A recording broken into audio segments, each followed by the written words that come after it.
Welcome to From the Ashes, the Dungeon Crawler Network podcast all about Ashes of Creation by Intrepid Studios. Bear witness to the rebirth of the MMORPG genre from the ashes of an industry that has left the gamers behind.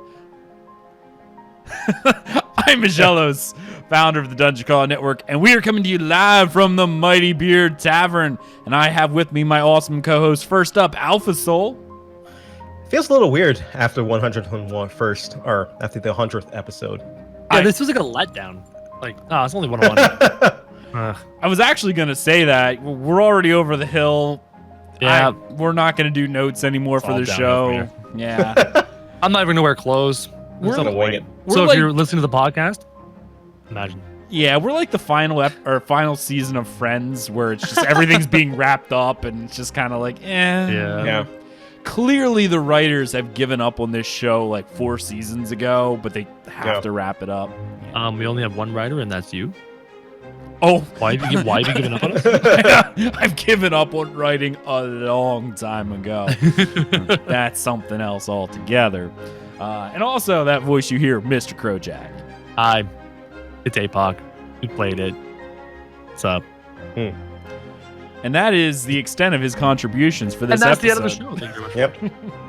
Yep. Now, we do have a fun show planned for you guys this week. And actually, I just saw a chat room right now. Is next week going to be a Classic WoW podcast? Oh. Actually, you know what's really funny is DCP is supposed to be next week, Dungeon Crawlers podcast, which is our MMO show. Huh. And in the first portion of that show, do we Intriguing. not talk about what MMOs we playing at that point in time? We do. That is true. I think we do. And there's this MMO coming out. Somewhere around that time, yeah. Something like that. Oh, something. Something. Yeah. Oh, something. Yeah. So there's a good chance that's probably going to be the majority of cover next it. week's show. Yeah. All right. But anyway, we do have a little bit of fun for you guys this week. First up, we are going to be talking about APOC, our experiences, as well as the apocalyptic reactions that some of the community has given. Yeah? Yeah? See what I did? Tied it back to the title? There. Apocalyptic. Yeah. And, of course, we also have the Ashes of Creation MMORPG trailer. We're going to talk about that as well. And it's actually funny because last week I got a lot of comments on our episode 100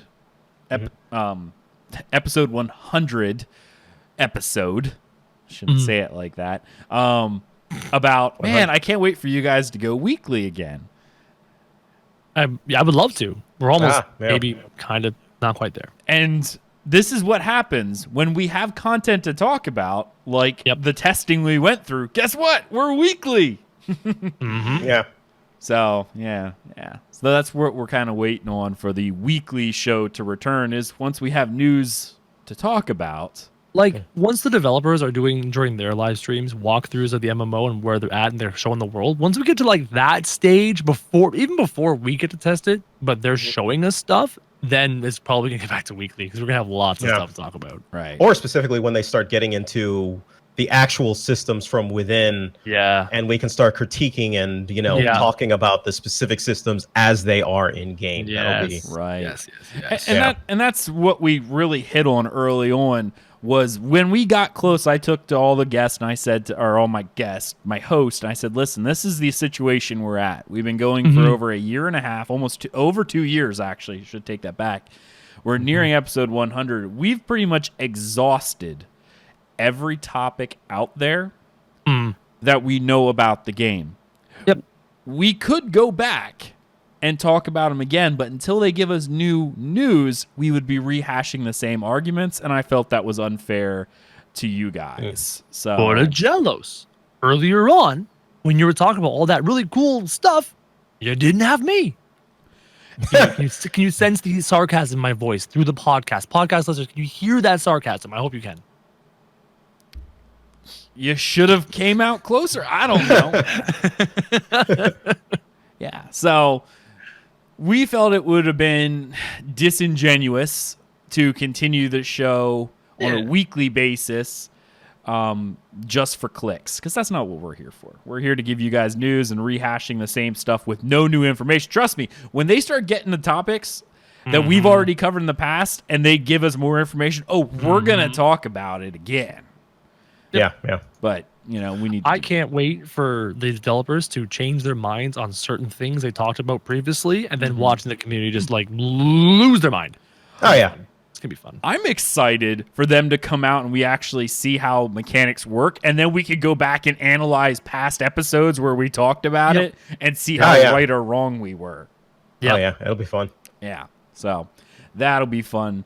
But yeah, that's what we're all going to talk about. And we did get a new iTunes review from Australia. Ooh. Yeah. I'm not doing it.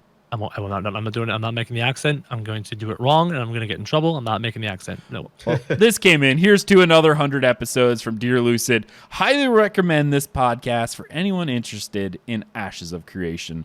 Always look forward to hearing what the guys have to say about the latest Ashes news. Thank you so much for that, Dear Lucid. It's cool to know that we're being listened to all over the place. So, the internet. It's the internet. Yeah, definitely. All right. How about we just go ahead and jump right on into our first discussion? APOC happened. It did. It did. And that was it. Okay, on to our second point. Yep. Yeah. No, guys, let's talk about APOC. Each one, go ahead. What was your experience? Alpha Soul, go ahead. Alpha, go. Sure. So I took most of the afternoon off just because I didn't have meetings scheduled during that time. So I got to play essentially almost the whole time, and then I kind of petered out around 11 p.m. Eastern time. So about whatever that is. Like right around when they did the patch. Yes, I think so. Because that's when I stepped out too. I was like, we were having fun, but then it got to a point where I'm like, all right, I really don't think I want to sit around for the 20-minute patch. Gotcha. Yeah. I mean, overall, it was very positive. So I was trying to compare what it was versus what it was before. And specifically what I was looking for was how would the server hold up with numbers? So the first positive thing that I saw was the fact that each match had a consistent 100 players that it was loading into the game. And there was no slowdown, no rubber banding. Whereas in previous tests, if we even tried to sniff at anything over like, I think what was each match was like what, 30 players? Yeah, or 30 to like 40. That? We hovered around a lot. 30 to 40 or something like that. If you would slowly inch it up by 10 players, by 10 players, by 60 the server was starting to cry. By 70, you can already see the rubber banding. 100 it would just peter out like almost instantaneously. Immediately. Yeah. So seeing that was a good indication that whatever they worked on in the past was good. I would have liked to see them try and push that number even higher. And actually, I'm seeing chat Death's Vice actually saying at the near the end they increased the cap to 150 per game. I'm just asking how it was. So. How did it feel? Yeah. I'm wondering how it did. Yeah. So, but that's very positive because as we know in past talks, each Apocalypse map is kind of like a server that they're holding on for. For the MMO. So that is better indicative of what a server can handle, right? At once. So that was positive. Let me pass it off to the rest because I've got plenty more that I could talk about. Yeah. But, And Death's Vice actually was just saying from reading the Discord, supposedly it went very smooth. Cool. Okay. So that's nice to know. Very nice to know. Obviously, when I was playing it, the first thing I noted is they definitely increased the graphical fidelity of the entire thing. Oh, yes. Very much. Remember how I kept complaining last time? Like, is it fuzzy for anyone? Like, I kept wondering whether or not maybe my graphics card was not configured properly. I've had that in the past. But I'm like, it's just so fuzzy. The character models are still a little... The armor's not, but the character faces, they're fuzzy still. But... from a graphical side, it was pretty neat to see that they increased that. It did feel smooth. I mean, for a test, I know right off the bat there was some issues connecting when the test first went live. I don't know that personally because I was at work, living vicariously through all the rest of you guys. But I know there were some people complaining that when the test first popped up, like the downloads weren't working. People weren't connecting. But by the time I got in around 8:30 at night, I think it was, roughly around 8:30 Eastern, Yeah. I think I crashed one time. No, twice. The first time was when as soon as I hit the ground, I froze. Which, by the way, yes, that was a weird. I've never actually crashed like that before in a game that I've played, and I think the server crapped out for that one because that was one where your character would freeze, right? Yep. Yes. And then everything else would be moving around you and blah blah blah, and then it would just boot everyone out, basically. Yep. And that happened one more time too. In the middle of a fight, I was fighting some guy, and then mid swing, my guy's like whoop and froze. I'm like, whole server went down because of course by that point in time I was in the Hands of Fate Discord with all you guys, and a few of us were in the same match. It's like, did you guys get kicked out? But I mean, I don't know how many games did I end up playing, 15 or 20, and I think 2 crashed out of the entire night for me. It went Gotcha. really smooth, really smooth overall. It did. My turn? Yep. Yes. Okay, so running a 1080 Ti and a Core i7 6700, I was capped out at whatever the server was capping us out at, between 60 and 70 frames per second, consistently. It never dipped when I played that damn game. When I was in a menu and not actually in the game world, when I opened up the map or in a menu, it jumped up to 110 frames per second. And what was your O there, Aggelos? My O was every time I opened the map, I think I went down to like 4 frames. Oh, I was about to get to that. Interesting. So when I'm on the ground, open the map or in the menus, 110 frames per second went beautifully smoothly. There was one bug, and I'm hoping they're aware of this, is when you're rifting into the world, right? You're in the rift, and the rift's moving through the world. If you get the thought in your brain going, okay, where am I? I'm going to open the map, and you open the map, boom, it crashed down to about 7 frames a second, 5 frames a second, 4 frames a second. It was ugly. So that was a bug for sure. Other than that, like, it ran beautifully on max settings with a 2-year-old or 3-year-old graphics card now. It was phenomenal. The amount of textures, the amount of grass, the amount of light effects, the amount of shadow effects. Oh, and thank you so much, developers, for removing the yellow haze. Remember that yellow haze? Yes. Yeah. It's no longer permanently sunset in the game. And the game was beautiful because of it. Thank you so much for that. Speaking of which, did you guys notice if you looked up into the sky at a certain angle at times, and I'm not sure what it was, maybe it's weather systems, but the sun actually sets at times and rays kind of go through the sky. I'm not sure if the sun's setting. All I know is that rays start hitting the the earth or whatever the heck, Vera, at an angle. And it looks really cool. It's a really cool effect. Cool. And I see Rock My Burst in chat. He said he played about 30 games total, and it was bad at the start, but got better as time went on. I know there was some issues that we had linked their Discord to ours, so it was getting constant updates about when they had a few patch issues that they had to do. So I felt overall it went really, really, really well. Yes. So we're focusing on the server stuff and the FPS stuff because that's applicable to the MMORPG and things like that. That's why we started with those kinds of things. Maybe if you guys want to talk about like what you felt about the game itself and how the game played as a game itself, that'd be kind of cool. I want to hear your thoughts on that. No, let's do that. For those who haven't played before, they did make a couple big changes.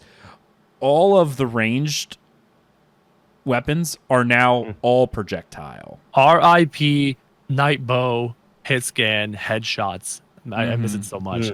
The first time I grab the night bow and I'm trying to shoot something, I'm clicking on heads, physically clicking on heads. I love FPS, and I'm like, it's not hitting. It's not hitting. The server's busted. And then I realized, oh no, it's projectile. You didn't see me. I was yelling at you because at that time when you first got into the match, I was actually on your stream, Crowjack. Yeah. And I had just gotten booted out, and we actually couldn't get back in at that time because they were deploying something. And I was yelling at you, it's not hit scan, hit scan, but you missed. Damn. Yeah. I miss the old night bow. Now, I understand why you don't want to have the confusion between the hit scan and the non-hit scan. Hit scan is very powerful. Very, very powerful. If you can click heads, it's powerful. Yeah. So it made people not really run the other ranged options because why would you run the other ranged option? We could just like click heads. So right. I get it. Yeah. I miss it. Oh yeah, I did see a lot more variety when it came to actual range weapons this time around because it no longer was hit scan, so everyone was using a little bit of everything at that point.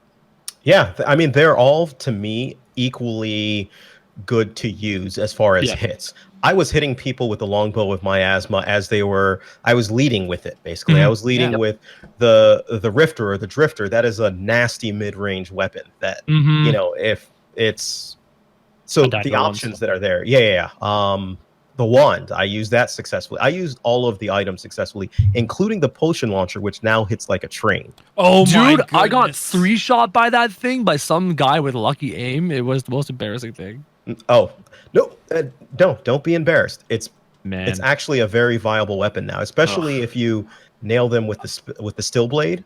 They're just a sitting duck. Oh, I didn't think about that. They're just a sitting duck. It is one of the most wicked combos that you can do. At one point in time, people would pass up the potion launcher. Like you could have like a blue night bow, and then seen like a legendary potion launcher, and you'd be like, still screw the potion launcher. I was actively dropping other ranged weapons for the potion launcher this time. Yeah, the tomb is not nearly as good as it once was.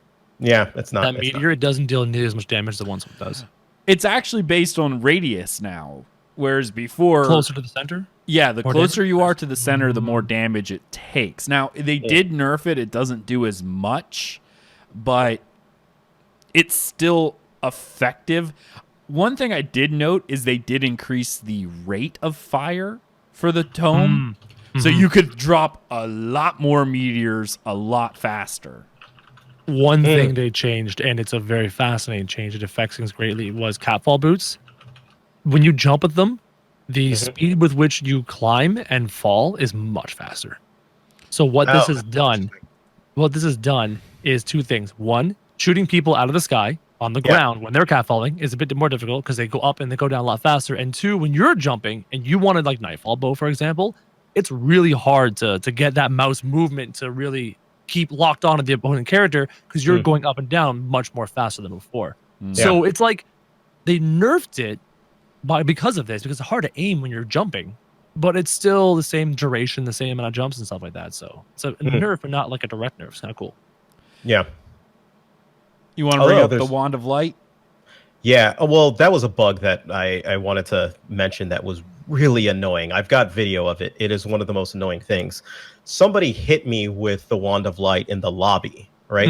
And they use the ability that shines that beacon on you, and it looks like you're almost like a cocoon of light that is, spread around. Anyways, I zone into the game, and that effect does not leave, basically. That's awkward. So I'm running around trying to fight in the whole game with that effect on me. I couldn't zoom in on anything with a ranged weapon because it was that, like, if you zoomed in, all you saw was the effect, right? And then if anything in front of me, I couldn't actually see. So I just had to assume if somebody ran in front that they were there so I could swing at them. I got pretty far. I got up to, I think, like 10, and then somebody... it might have actually been Death Proxy that killed me on the slopes. But yeah. Super jump, though. Super jump. Oh, yeah. Thank you. Oh my God, the horse? We haven't even talked about the horse yet. Oh no, we'll get to the bunch of stuff that they added from a feature perspective. Before we get into melee combat, I want to talk about some of the... We'll do features after we do melee. That way we're kind of all sticking. So we have all the range stuff. Pretty much the overall consensus was now it's really just what weapon you favor or what works best for your play style rather than a hard and definite night bow above all else. For ranged weapons, I think that's true. Yes. I don't think that's true for melee weapons. Yeah, the silencing axe, I'm not too fond of. It swings way too slow. Yeah, the silencing axe and the greatsword are nerfed, basically. They're nowhere near as good as they are. Whereas I think the two weapons that really stand out for melee are the Spirit Pierce and the Thundering Mace. Yeah, Spirit Pierce has a very fast swing speed and can drain stamina very quickly, rendering your opponent useless. Yes. Yeah. Yeah, it's very powerful. Bone Smasher didn't feel as oppressive as it once did. Yeah, it's average. It's about where it should be in terms of the damage that the hemorrhage does. It does enough damage, but it's not completely, like what OP, about basically. Lifebringer? The halberd. The halberd is nice. A halberd, I'd put at like, if you know how they have those ratings like S, Yeah. A, blah blah blah. I would put it at an A rating. I wouldn't put it at S. Better and this is a topic I think we should discuss. That lifesteal act would be better if the time to kill wasn't so quick. That's true. Or it life stole armor because it doesn't actually do anything. That's kind of exact. You and I are talking the same thing. So yeah, it's not going to heal you when you still have armor, and by the time your armor's gone, you're a couple swings away from being dead. Yeah. So that lifesteal never has a chance to really come into effect and be of use. Yeah. Yeah. Thank you, Tough Man, for the raid as well, buddy. Thank you so much. I'm not sure how much they need to decrease the damage across the board to make rounds last a little bit longer. Part of the reason why I feel the melee might feel a little frantic and frenetic is because 2 or 3 hits and you're dead. So you're desperately trying to land those 2 or 3 hits. If it was a bit like, let's cut all the damage across the board in half so that maybe then you might calm down and try to aim a bit better and position yourself and have melee fights better and block more and stuff like that. I don't know. It feels so quick. Death feels so quick. And here's the thing, though. I think it could. Shout out to Danny Phantom. I was watching some of his streams where he was actively blocking, and he made the fights last. Very few people were actually using the block feature. I kept Very forgetting few. to use it. I used it a couple times. I think I've used it once. Also, developers, why is block tab by default? What does that even mean? In any other game with melee, if I'm holding a melee weapon and I right click, put up my block. Well, If I'm ESO's holding a that way. ranged weapon and I right click, I scope. If I'm melee, it's block. What on earth is block doing on tab by default? That is so alien. I hit tab to open my inventory like a lot of other BRs, and all of a sudden I'm blocking. And I'm like, what is this? Well, with Paladin's Might, it's right click. Yeah. There you go. There you go. Why can't they make that for every weapon? That would make combat a lot easier. Because it's that muscle memory that you've built as a gamer in other games. Yeah, it is, and I feel like that was just an oversight from there. And I guess you could. Well, actually, I don't know if you could rekey bind it because of how the lunge works. You'd have to redo the lunge, though, because remember, right click, left click is how you lunge with a weapon. No, that's true, but you still lunge with a weapon with Paladin's Might, even though you can block with right. It's just holding right click and clicking here's the left. problem. Here's the problem. Maybe this is why they didn't do that. If you're blocking, it drains your stamina. The instant you block, I think it starts by draining 20 stamina. Yeah, it does. It does. So if you want to lunge, you're going to right click, instantly block, drain 20 stamina, lunge, drain stamina from the lunge. You're draining extra stamina because of that block. I think I see what you're saying. So Gotcha. Is that why they dodged it by putting it on tab? Because you're draining an extra 20 stamina every time you try to lunge because you're blocking as well. Yeah. That might be, and I really think they should just put not necessarily put lunge on another button, put the block on the right click like you would anything else, and reduce the cost to block, basically, right? So don't have the block go off until 1 second after you start blocking. The stamina cost. Or something of that matter, because there's many different ways that you can implement the block. You could have, well, first of all, it kind of doesn't jive with me that there's no like guard crush, right? Or some counter mechanism to blocking outside of the stamina range, but whatever. But yeah, I do think that they shouldn't mess with that because, I mean, that's what block is basically. You know what the lunge ability should be? You sprint with shift. Your lunge should be shift left click. I would agree with that. I can see that. Your pinky is doing nothing during most things. Shift left click should be lunge. Yep. By default. Yeah. Or speaking of which, that whole, does anyone else's fingers start getting tired, specifically their left, because you're holding down sprint for the entire game? That is true about almost every BR and every shooter and every game ever. Every game that gives you the option to run and sprint, that pinky puts in work. After hour 10, I was just like, I can't do this anymore, man. I want to touch on Davlos's comment about the Paladin's Might, but why in creation do they even have a sprint if it doesn't drain stamina? It's just you holding the key. Why not just make that the base run speed? Simple. Walking is quieter, and crouch walking is even quieter. That's it. Your footsteps, sneaking up on opponents, hiding from opponents, that's pretty much the reason you want to walk and slow down and crouch and crawl. So that's why they allow you to not run, because running is loud. I guess. I feel like it should use stamina. Other battle royales have given people the option to enable toggle sprint. Which, by the way, sound, they got to fix it. My I'm goodness. surprised that they still didn't. Either you run up to a treasure chest, it's either blaringly loud or it's not making any sound at all, basically. And sometimes my footsteps sound a bit louder than they should. And I'm like, why am someone near me? Yeah, exactly. You're constantly thinking somebody is near you because of either some delay in how you're walking and it sounds like somebody is tailing you, or you're in a building, somebody is in the building, but they're on another floor and it sounds like they're right next to you. Yeah. Right? Yeah, when I'm in Mage Tower, I remember this so specifically. I'm in Mage Tower and I hear footsteps and I cannot for the life of me figure out if they're above me or below me. That vertical direction was gone. It just wasn't there in the sound effect. Yeah. And that became a real issue. So, I don't think it was that bad before in the previous version. Like, I think there was some way to discern, because I would have remembered that if in the previous version, if it was that bad, but this time it was One thing that I really enjoyed, the new visual effects for all of the abilities were amazing. The miasma cloud from the bow of miasma with the tentacles is phenomenal. Being the actual sphere of influence of the darkness ability of the night bow and knowing whether someone's in it or not in it was really nice. Like, a lot of those new spell effects are great. Oh yeah. Spell effects were always pretty good, but I remember when they showed us the videos that actually showed them working on it, they definitely look a lot better at this point. Even things like the potion. Oh, go ahead. Sorry. Oh, no, go ahead. Finish that sentence. Even things like the potion launcher. You notice when you get hit, there's this smoke that comes out. If you've been hit by the potion launcher, it's really disorienting to kind of figure out where the heck you actually are after that. Makes sense. It felt good. Felt real good. Yeah. No, it didn't. It hurt a lot. It felt good. It felt good when you were the one actually using it. Yes. I actually killed some guy because he was chasing me down. He almost had me because he got the drop on me first, and I booked it. Switched to my potion launcher. As soon as he got close, turned around, launched it right in his face. Oh, nice. Dropped him right there. Oh, man. One of my quick favorite rounds was I somehow managed to find 3 legendary chest plates of invisibility.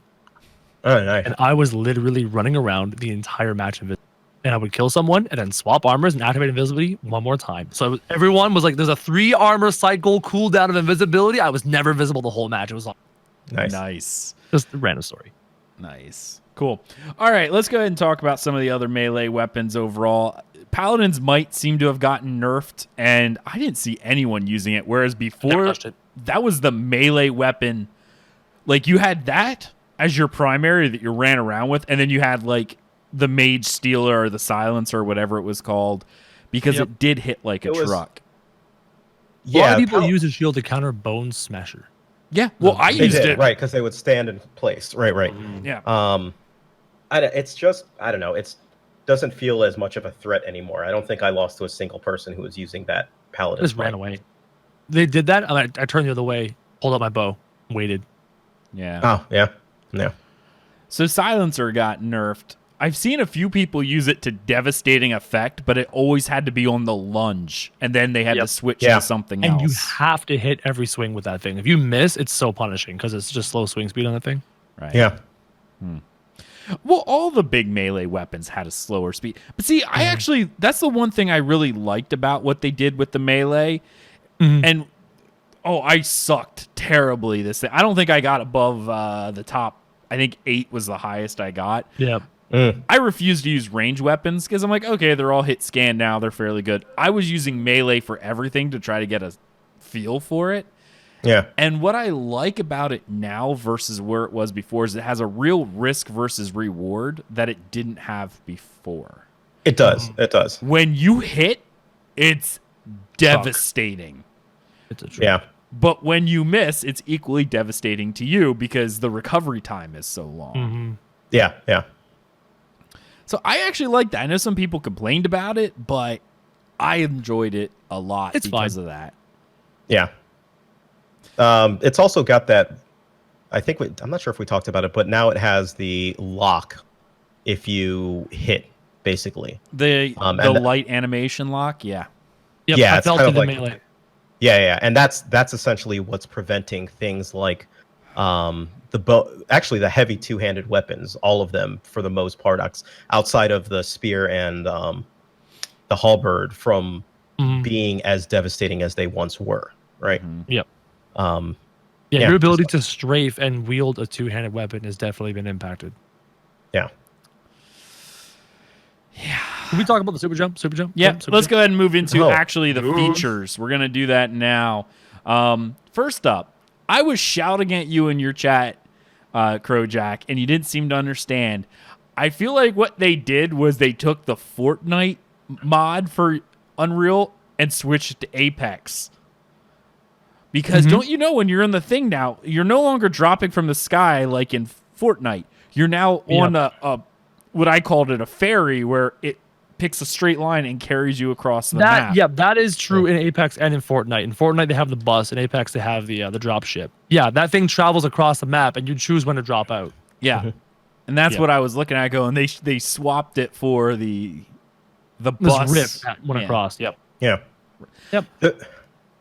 I'm not sure how that... Sorry, go ahead. No, I was going to say I just didn't like it. From a lore I like it from a gameplay. Moving across the field? Yes. Whereas essentially what happened before was a rift opened up in the sky and we all got dropped out. Sort of like, anyone ever watched the Warcraft movie? Mm-hmm. You know how when they were going through the dark portal and then they were kind of floating in the ether?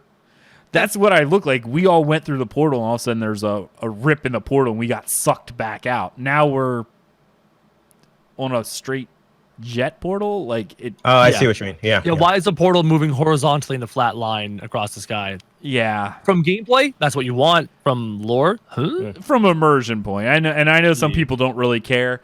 I'm not speaking to those people. MMO, go ahead and care. Battle Royale, it's gameplay first. All right, Alpha, what were your thoughts? I of the portal, so I get the lore perspective, but I do like it now, or more specifically, I like the changes to the Griffin with the opening, because now I can reach anywhere that I want, basically. Yes. Depending on how, like the way that I would do it is because the storm moves so fast, depending on what point I wanted to go to, I would wait till it got to the closest point to that point, then release, and then either glide all the way to there and then, dive bomb or dive bound immediately to where I needed to go. So I like the better control over when you want to land, basically. Yep. Okay. Yeah, it's better to stay in the rift the length of it if you want to go somewhere, and then dive straight down if you can, because that's just faster. Yeah. Right. And that's typical of Fortnite and Apex. From the gameplay perspective, it is nice, because once upon a time, when it was dead center, or it wasn't ever dead center, it moved around the map. Yeah. But there were sections where you're like, okay, because of where it's at, there's no way in creation I'm going to be able to reach castle or reach this place or reach city that place, of Gant or anything of that nature. Like, if you weren't placed properly, you weren't getting there. Now you can get there. Yeah. I like that. I like that a lot. All right. Let's talk about some of the auxiliary things they've added. So they've added horses, super jump, which is nice because they also added a griffin that you can access more than just once. Yeah, the redeploy. Yeah, it's called a redeploy. I don't know how to feel about that thing, man. We'll talk about it. I got some thoughts that might convince you. All right. First up, this will be a shorter one. Potions were everywhere. Remember early in the testing that there was no healing anywhere, and we discussed in a podcast, like, we need this healing in between fights so that we can get into a fight, heal back to full, and go into the next fight? Yeah. Well, yeah. Potions everywhere now. The previous one, it was actually getting into fights was more detrimental early on because there was no way to recover lost health if you lost health. Right. It There's also too many potions now. It made Life Stealer, the Life Bringer, whatever it is, more valuable because you would use it more often. Yeah. Yep. I had so many stacks of potions. I didn't. Yeah. know. I kept picking up potions. I use them occasionally, not nearly as much as I thought I would. There's almost too many potions on the map now. Right. Almost too many. Well, it also seems with the way the melee changed that it's so decisive now when you win. Yeah. You either don't take damage or you died. Well, with melee, yes. So the thing that I think that really changed about the meta is engaging somebody at medium or long distance is now almost never going to, if they're good, going to result in a kill. Yeah, right? Because you take 1 shot, 2 shots, you duck behind cover. Exactly. You duck behind cover. You can repair a lot faster now. That's the first thing.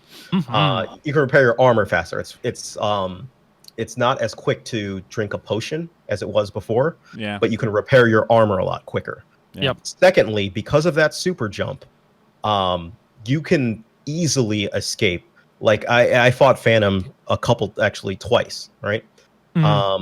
And the first time that I fought him, I engaged him at long range, actually. Hit him with 2 bow shots. So at that point, I was at his HP, and he super jumped on top of a building, right? I didn't actually know this, because what happened is he ran behind an LOS, and then he super jumped out of there. And then by the time I realized he was on the roof, he healed up to full, basically, right? So at that point, it's like, all right, the next time I engage him, I have to do it by melee. I have to kill him, because it's too easy for you to heal if you know what you're doing, basically, right? Yeah. That makes sense. No, it completely makes sense. Okay.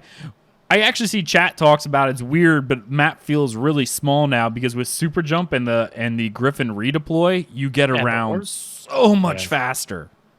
Yes, that was my one complaint about the old version of the VR, was the map was freakishly massive, and there was no method of getting around quick. Nothing. There was no way of deciding, this is how I'm going to increase my speed. In Fortnite, they have rifts and wind streams and vehicles, and Apex, you can jump up the tower and glide somewhere and slide down hills and stuff. But in the old Ash the Creation Apoc, there was no way to move quickly. Now, we have options. Yeah, that's true. That's true. And they did balance it, though, by both the horse and the griffin. Watch out.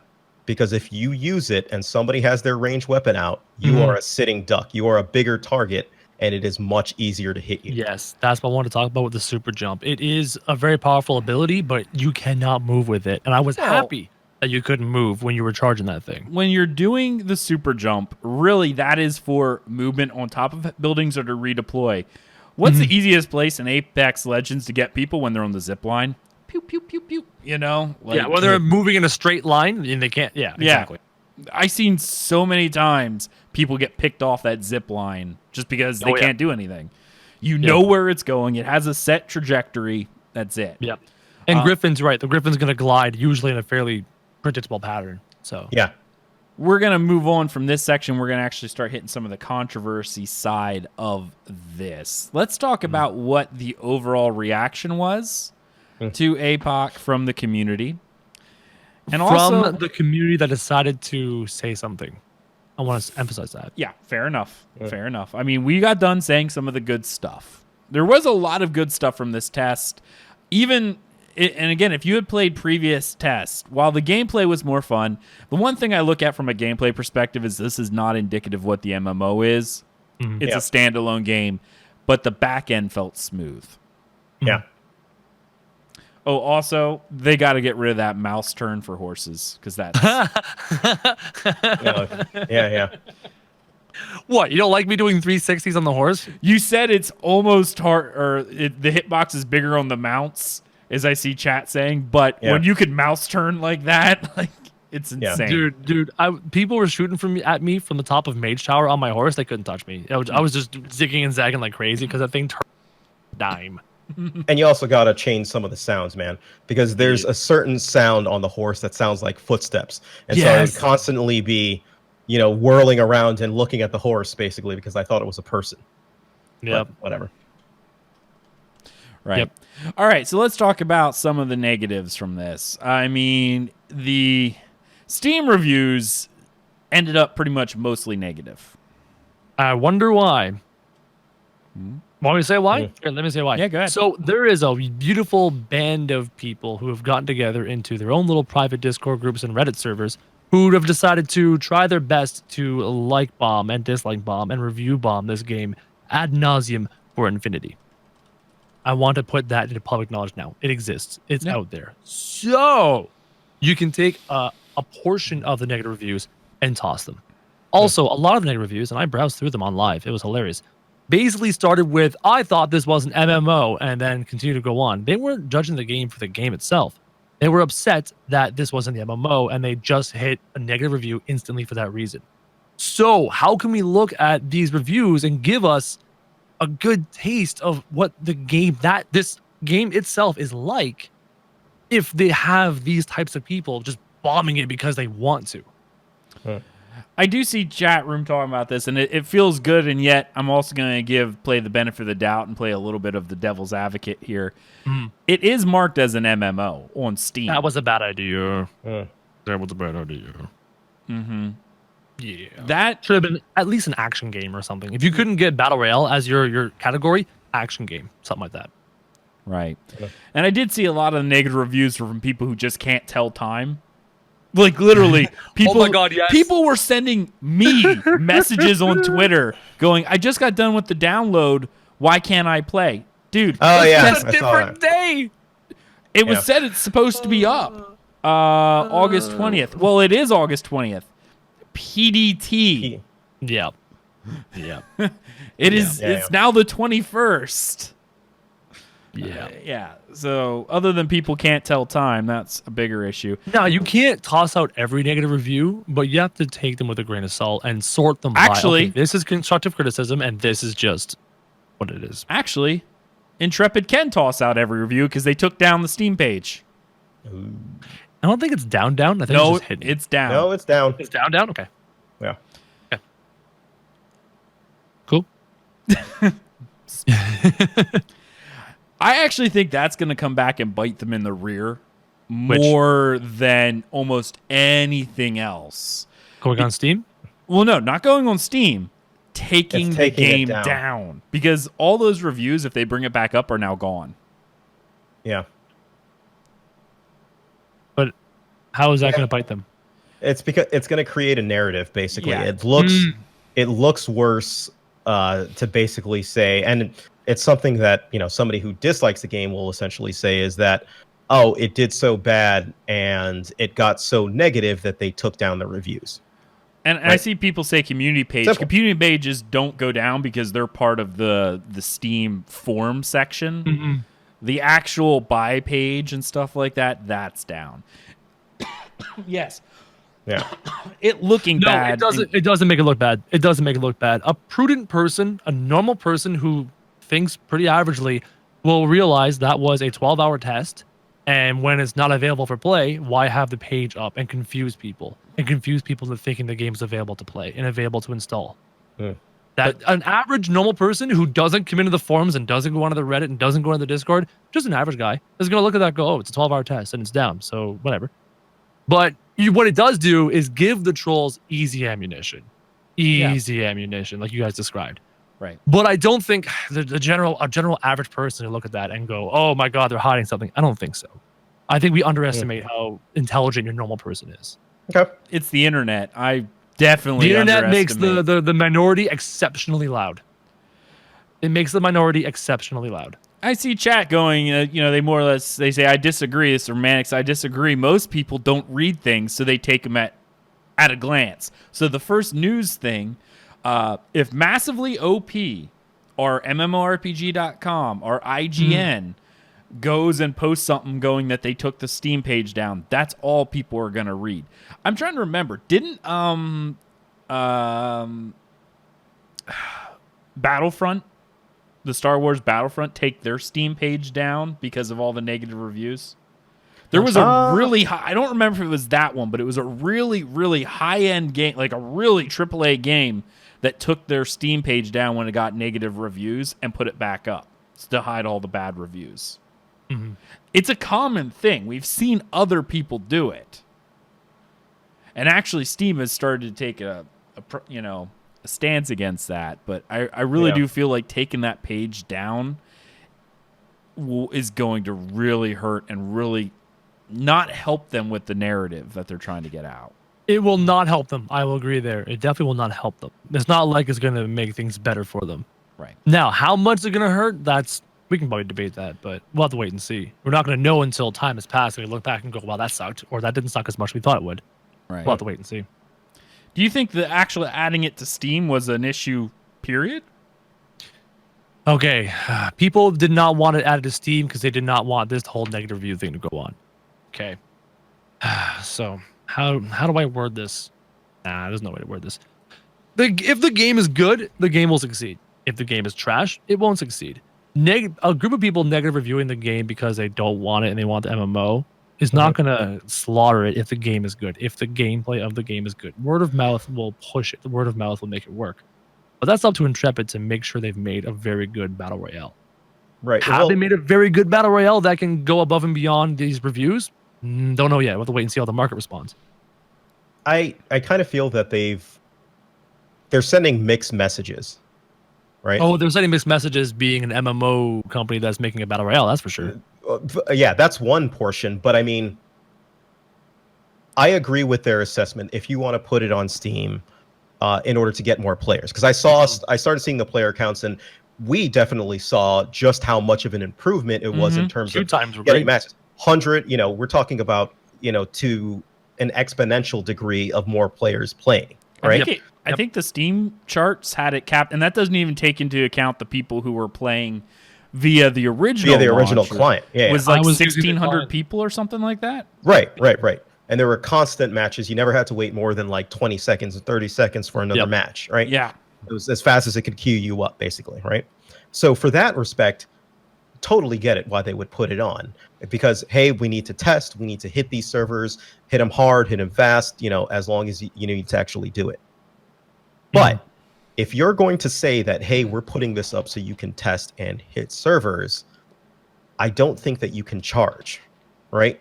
Doesn't matter if you can have any monetary aspect on it for it, right? You can charge. I mean, that's what early access is. That's what Ark Survival Evolved did, and all of those games. Right, but they're available for you to play continuously. Yeah. Okay. Right? The having the cash shop open on a 12-hour test felt weird. Yeah, that's kind of what I'm getting at. Yeah. Having the monetization available on a 12-hour test felt weird.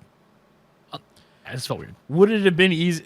And I get why they didn't just hide that aspect of the UI. Like, literally, how hard could it have been to go in there and make the UI and just hide the cash shop? Either gray it out or, anything like that. Yeah. Even though you technically couldn't buy anything, it just,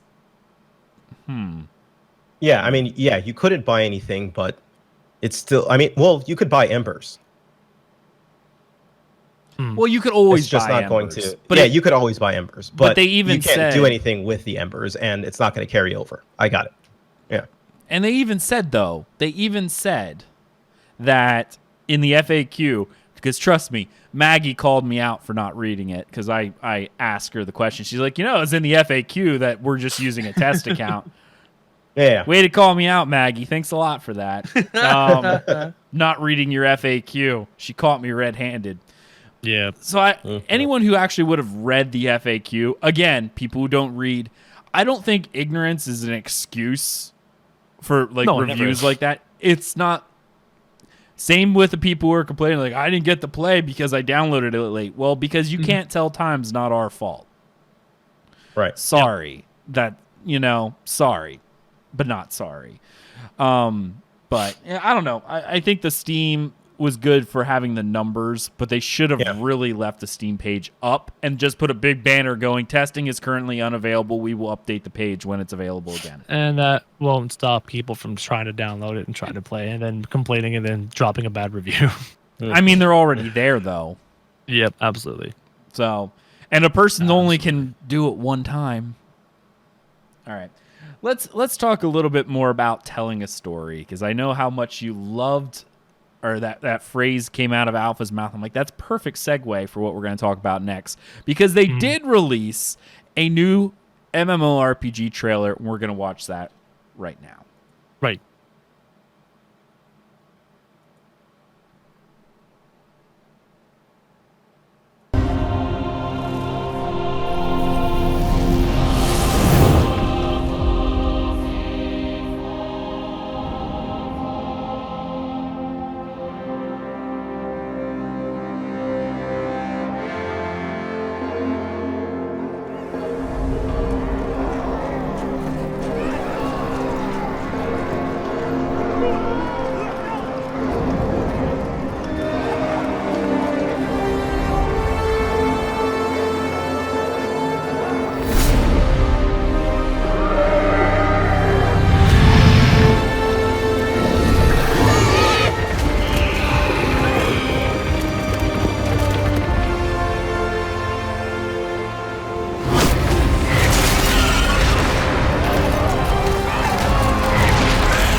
Okay, so let's talk about this trailer, what it did good, what it did bad.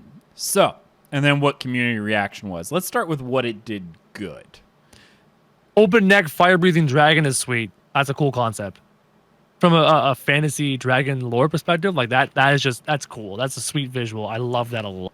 I thought that was a really neat thing. Right. That jumped out at me instantly. That was cool. Oh, yeah.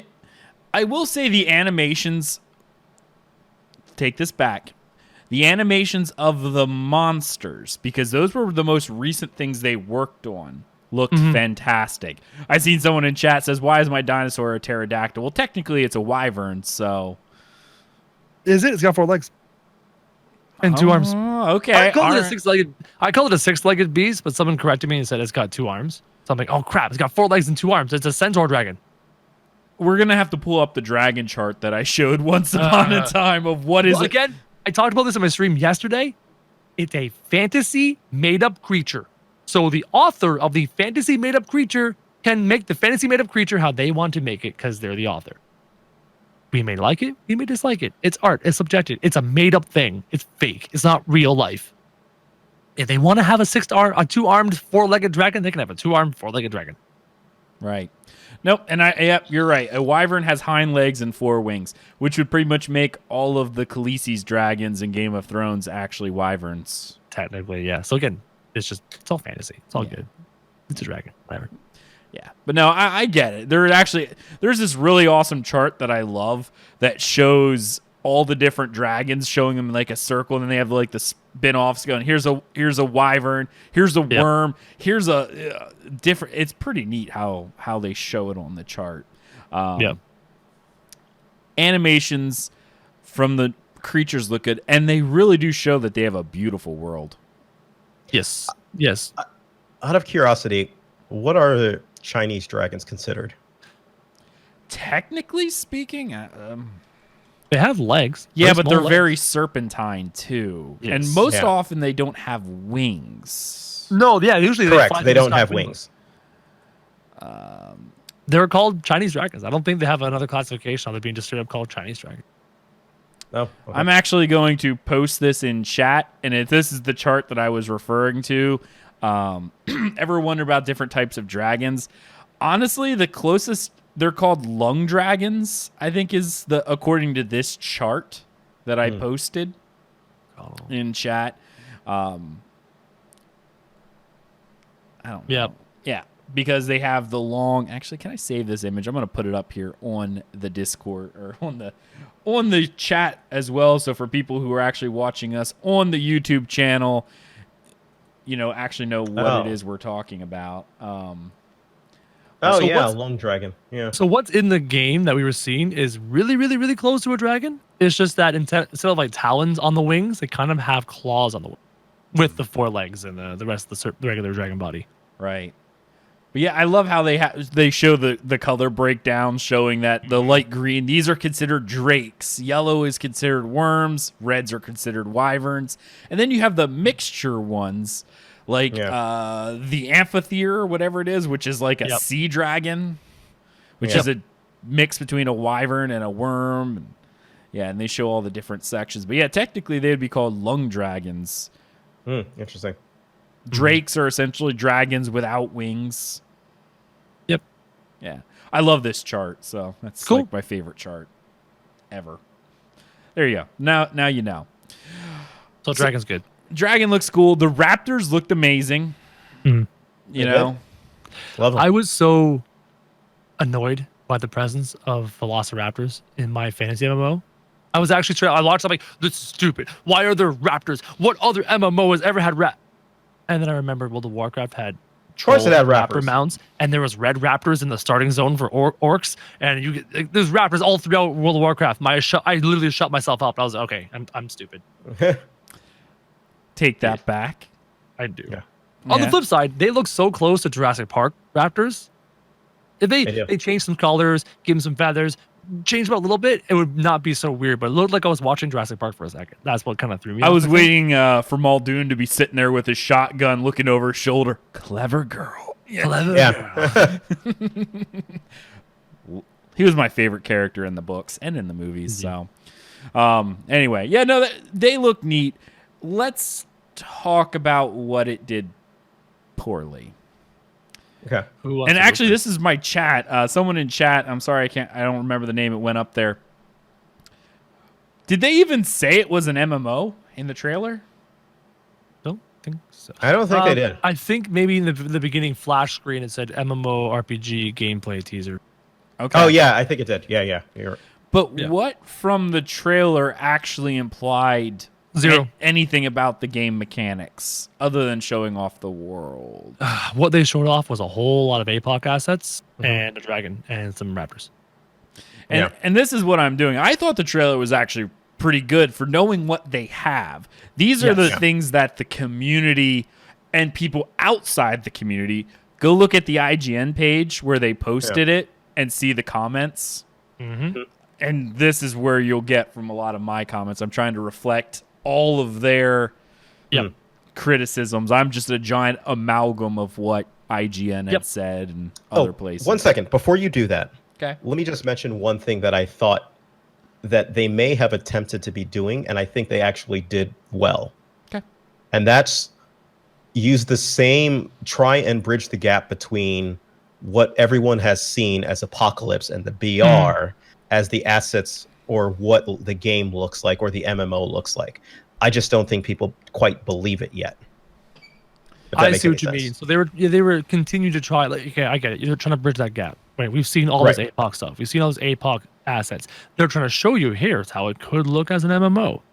But like you said, we don't quite believe it. It's not there for us yet. Right, because it's the same assets, right? So, I will say the world lost to time part almost made me think this could have been an Ark Survival Evolved mod. It looked like it could have been. But, yeah. I don't think it did a good job of showcasing the strengths of the MMO to the outside, non-informed community. Because we don't have nothing to showcase about the strengths of the MMO that we're hoping is being created. You know what I mean? And Varkoon, I see Varkoon chat says Steven did say it was actually the MMO game map. That's like fine, but there's no proof. Yeah. We have no point of reference other than building assets we've seen 100 times before. It was the Elven City that we've seen in APOC, and it looked like the Castle Siege castle we've seen in previous Castle Siege videos. We've seen nothing. There was nothing new. Nothing new. It was all stuff we've seen before, including the armor asset. All stuff we've seen before, except for a helmet. One of the dudes had this helmet that didn't match his armor, and I was like, I don't recognize that. Yep, I do remember that. And even the animations, like we only saw some of the spell animations when the two armies were charging together. When the raptors came to attack, they were just using auto attack. Yep. Yeah. Like literally just auto attack. It looked like WoW Classic, frankly. So here's the question. Would they have been better served not showing this and staying silent and continuing to work until they had something else to show? I actually think yes. I think so as well. I think that this were great. Oh, I like the video, but I really think it would have been served if they had waited instead, taken it, this would have been good to show if Alpha had been around.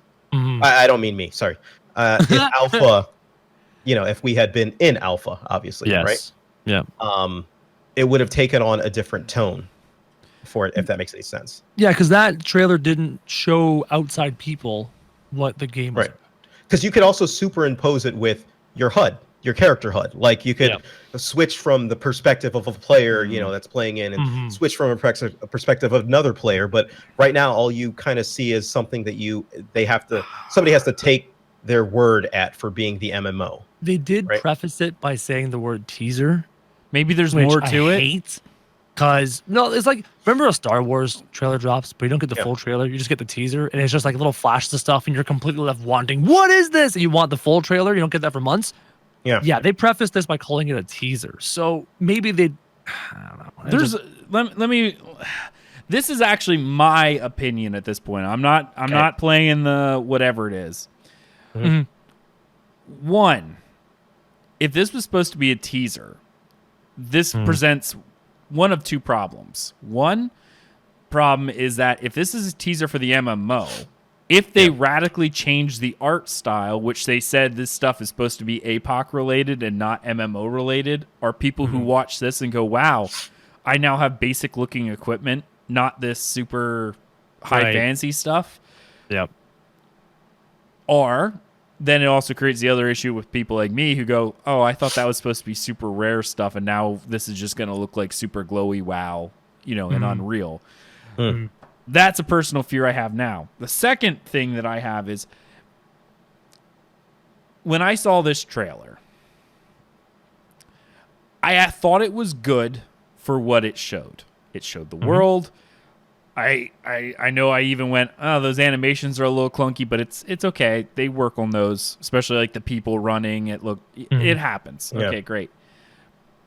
From that perspective, seeing the animations of the raptors and the dragon, I think that was good. Yep. To see those animations actually being thrown in, that does bode well for the MMO. Going, hey, those actually look really, really freaking good because they did. The character animations weren't great, but okay. But the raptor and the wyvern were great. They were top-notch animations. Yeah.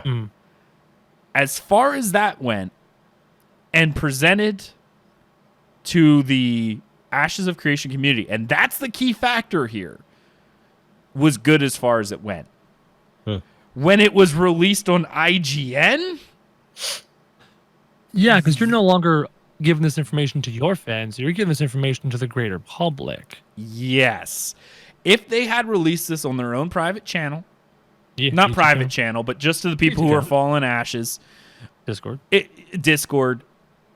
Yeah, there would have been some people going, well, that's great and all, but I don't think it would have taken such a negative turn because we would, oh, wow, okay, yeah, we've seen some of those assets, but those raptors are new. The wyvern's new. Seeing that animation, that looks good. The horse animations, the running look good. That looked good. When they released it to IGN is where all their good intentions went out the door. And why people are upset and why we're collectively kind of disappointed, the chat's kind of disappointed, is because we love this project and we really badly want to succeed. And we want to put our best foot forward to show the greater world, hey, this is what we love. Look at what we love. This is why we love it. And that video couldn't do that for us. That video did a poor job of showing why we're excited about this MMORPG to the general public, and that sucks. And I see Darwin's actually said if it would have went out the text in between a world lost to time, that's great for us. But it never once mentioned the node system, the dynamic world. Anything that actually makes the MMO more than standard fantasy generic MMO 1. Yep. Or an ARC mod. That point really does sting home that they didn't show anything. Even the that video for us is fine. Even the Arc Age Unchained trailer talks about, oh, you go conquer Untamed. It at least gives you an idea of what the game's supposed to represent, even though the video didn't do much for you. So, yeah, and here's a good one. Do you think bad PR could turn a great game into a mediocre game, like making player burnout occur faster after launch? Also, how many subs do you think IS needs to make the game viable? Thanks for all the great shows. Mr. Powers D, thank you so much. First off, to make a game viable, depending on how many people, that's a fluid number because it depends on with how cheap hardware and stuff is nowadays. It's not a whole lot. I would honestly say probably to break even, probably less than 500,000 people need to play. Are you taking into account the cosmetic store? No, I mean literally just subs. Just subs, okay. Just subs. That's what I'm like. It doesn't take a whole lot. There's another indie MMO that we cover on the channel, and we actually asked this question. They said, listen, for us to actually, we did the math and what we're planning on doing, and now that may have changed because they've hired new staff, but when they originally there, if we could get, I think they said something like 3,000 to 5,000 people paying $15 a month, we would break even. And now they've been developing their time, so obviously, but it's an indie title. It doesn't take a whole lot. It's when you want players to stay and you need to keep developing content and paying for people. That's obviously a more fluid thing. Let's talk about PR. Can it turn a great game into a mediocre game? No. No, it can't. It can turn a good game maybe into a mediocre game in terms of perception, but not a great game. Again, a great product will win. If it's truly a great product, it doesn't matter. And that's the thing. PR by itself doesn't matter. It matters now, and it matters with pre-sales when there's no tangible product. How many people still buy Levi jeans knowing that they're made in third world countries, like, you know, by poor little like slave children? Yep. I just threw Levi out. Please don't sue me. I don't really know. But there are like these big companies that have bad PR, like literally do horrible things and pull record years.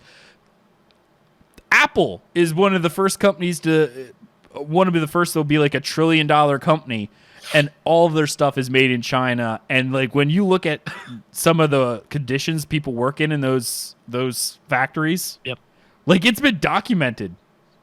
Doesn't matter when the new iPhone comes out. Guess who still buys it? Nike's a great Nike by themselves. Their PR's in the toilet, and they're gonna have probably a record-breaking year in sales. If a product is good, people don't care. Anyone ever watch Blood Diamond? Oh yeah.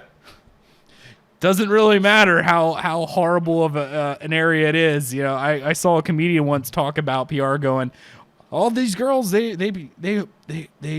all be like, oh, the Blood Diamond's so awful, the treatments. But then when you go to buy a ring, it's like, how bloody is that diamond? Real bloody. Oh, good. The bloodier, the better. You know, in the end, it doesn't matter. If the product is good, that's all that matters. If the product is good, do you think the streaming community is going to care about the bad PR that happened before it was released? How many streamers are already ramping up for Arcade Unchained, knowing what Arcade was already? Oh yeah, for sure. Yep. How many streamers are jumping on World Classic, even though we've literally played World Classic before? Like, if the game is good, if it's a good game, it will succeed regardless of anything else. They could kick babies and it doesn't matter. Well, to be honest, I don't even think, even if the game is good, it matters at this point for MMOs. Oh, well, right? Yeah. People are so hungry for their next thing. What is the game that we often talk about? Black Desert Online. No. Arcade, it shut down within like 6 months. Oh, Bless. Yeah, Bless. Right? Yeah. Look at the hype for that, even though there were warnings left and right and center. Yeah. How bad it was. People still ate it up. Right. Oh, yeah. No, this game will definitely sell. The second it comes out, you know, retention will be an issue. Whether if the game's not good, retention will be like Bless, and in 2 months it'll be gone. Yeah. But great Jedi. Bless offline, you mean? That's great. Yeah. No, PR doesn't matter. Like, it doesn't. It hurts now, but any person who reads bad articles about a game, right, down the road, game gets released, and they've read the bad articles, and they don't touch it. Eventually, their buddies, their guildmates, Discord servers, forums, Twitter, Twitch streams, whatever, eventually they'll be convinced that the game is good, even though the PR they read before was bad. And from some other ways, again, as long as the game is good. Yeah. You might not jump on the train immediately, but if it's good and it keeps on chugging, they'll get on eventually. I mean, look at Final Fantasy 14. You want to talk about bad PR? That almost sunk their company. Oh, yeah. And Atlas had amazing PR pre-release. This is truth. Yeah. And then it got released. No, and that's great. I'm glad they talked about Atlas had amazing. You know what other game had amazing PR? I mean, the hype train was real. And this is before Korean games. Warhammer Online. Oh, I remember that hype. Oh, my goodness. Conan, the first Conan MMO? Yeah. That had hype. Yeah. So, see, PR is a two-headed sword. Like, bad PR won't destroy a good game. Amazing PR can make a bad game sell, but it has no retention power. Yeah. So really, all it matters is good PR make people buy a game day one or even earlier. Bad PR means that people won't buy as quickly. Immediately. Yeah. But word of mouth will spread. Yeah. So Intrepid, make a good game. Yeah. Sure. Make a good game. All right, guys, I think that's the end of our show tonight. We are over time, and I think we did pretty good. Yeah. Good. Yep. All right. I want to thank my awesome co-host. We got Alpha Soul. Check out all of his videos over on his YouTube channel at _alpha_soul. He actually just released his thoughts on the latest Ashes of Creation Apocalypse task. Go check that out. And of course, check out Mr. Crowjack on all the places. That is Mr. Crowjack. He streams daily now, getting ready for MMOs. WoW Classic. Yeah. MMOs. Indeed. It's BDO into WoW Classic into Ashes. That's my dream. That's the dream right there. That's a pretty good dream to have.